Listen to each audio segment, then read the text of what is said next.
Hey guys, welcome back to another video. My name is Luis Cota and I'm an SEO specialist. Thank you for clicking on this video. Today we're going to be talking about something really interesting, and it's about why I almost quit doing SEO as a career. So if that sounds interesting to you, then stick around till the end so you can learn more about it. Okay, so a little background story about my experience doing SEO and how I got into the field. I've been doing SEO now or search engine optimization, for those of you who are not familiar with the topic. I've been doing this for about 1 year now. I started last August 2021 as a way to change my careers. I worked at Amazon I was a warehouse associate, and within my time there I did a lot of different positions, but I was not really fulfilled. So I figured I wanted to obviously make more money, but also do something that I'm more passionate about and something that I'm really good at. Something that really stuck out to me was digital marketing, search engine optimization.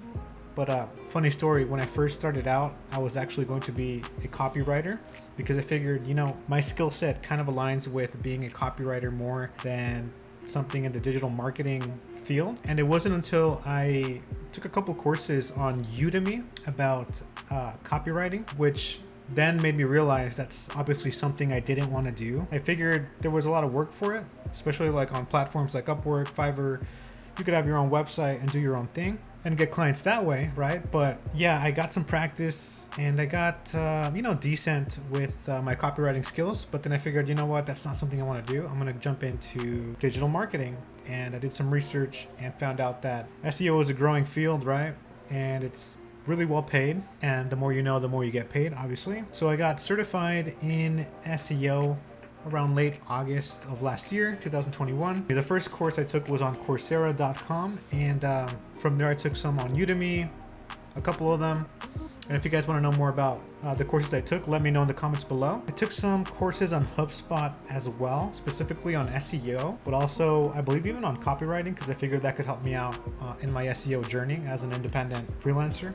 And yeah, shortly after becoming certified through Coursera, I applied at several positions on Upwork. Eventually, I landed a couple interviews. I'm pretty good at interviews, so that was not really a pain point or a struggle for me. And so I know a lot of people struggle with that. So I'm going to put some examples here on some of my experience for Upwork. Worked with a couple of clients. I did on-page SEO for the first one. Yeah, at the time, like I said, it was really easy for me to get interviews and just really stand out when I was writing my proposals through Upwork. And I had the privilege of working alongside a couple of experts in the field as a complete beginner, first starting out.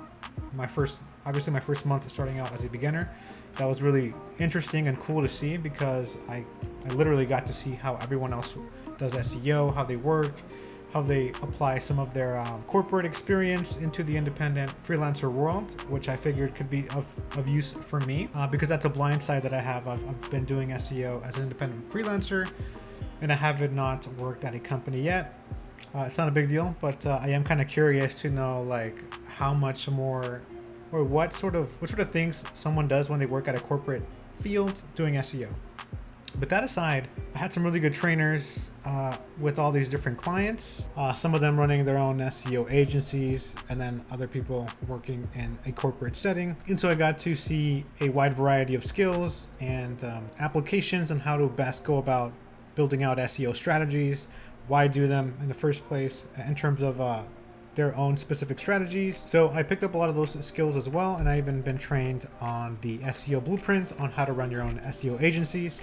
One of my clients, hooked me up with a course on that, and so I'm really thankful for him doing so.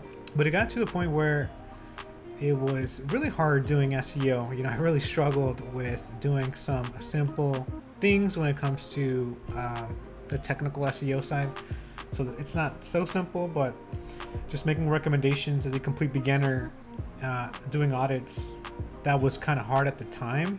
And that kind of like demotivated me a lot. So I was kind of thinking like, is this really what I want to do? Like, can I really grow my skills even more? I was questioning myself a lot in terms of just being able to fill this role as an SEO specialist. And this is not a sob story, but kind of just letting you know what I went through and why I almost quit SEO. And so I'm sure this could be helpful for a lot of people who may be faced with challenges that they encounter as an independent freelancer where you don't have as much help around you, just videos, articles on Google, you know, and even some of those, come to think about them, are like not really that helpful. But I've been training a lot more in my SEO skills, and I've had a lot of good mentors along the way.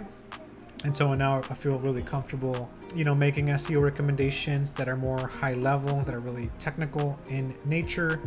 And I've been reading a lot in this department to kind of, you know, increase my skills in my weak areas, because I'm really good at on-page SEO, off-page SEO, backlink analysis, but I don't venture too far off into off-page SEO. And so yeah, I've grown my technical SEO skills, and so I recommend, if I had to make a recommendation, is, you know, get some mentors, and if you have to, pay for some SEO training that will help you bridge the gap between being a more amateur SEO specialist and into a more advanced one, I'll say, so an intermediate one. But yeah, there's a lot of good training out there, and I'm still always learning. So if you want some resources, drop a comment down below, and I can definitely hook you guys up with some really good SEO training that I've also experienced and that I have not yet mentioned. So but yeah, now I'm back doing SEO. I have some new clients that I'm working with, and I'm pretty happy right now. I'm doing this full time as an independent freelancer, and you know, I've got my certifications, whatever that means, right? But experience is really more important, or just getting results, than any education that you may have. So don't be, you know, demotivated if you don't have the credentials that you need to become an SEO specialist. Just know that you can easily get them online nowadays, and there's a lot of good people on Upwork that run SEO agencies, and that they can really help propel your career to the next level or two. So, you know, just give it a shot. You know, if you already have your own certification, then the next logical step would be to apply to as many SEO positions as you can. I recommend Upwork because I've had a lot of luck there. I also do some freelancing on Fiverr, and this new platform called Legit. But yeah, most of my work comes from Upwork, so that's the one I'm going to recommend. And so if you have any other questions, let me know in the comments below. I haven't been putting out so many videos as of lately because I've been training a lot. I've been working on growing my SEO skills, so I apologize if you're a subscriber, but subscribe if you want to see more content like this, because I'll be providing a lot of value based on what I've been learning. And so if that's interesting to you, then yeah, give this video a like and drop a comment. Let me know if you have any questions, and I'll see you on the next video.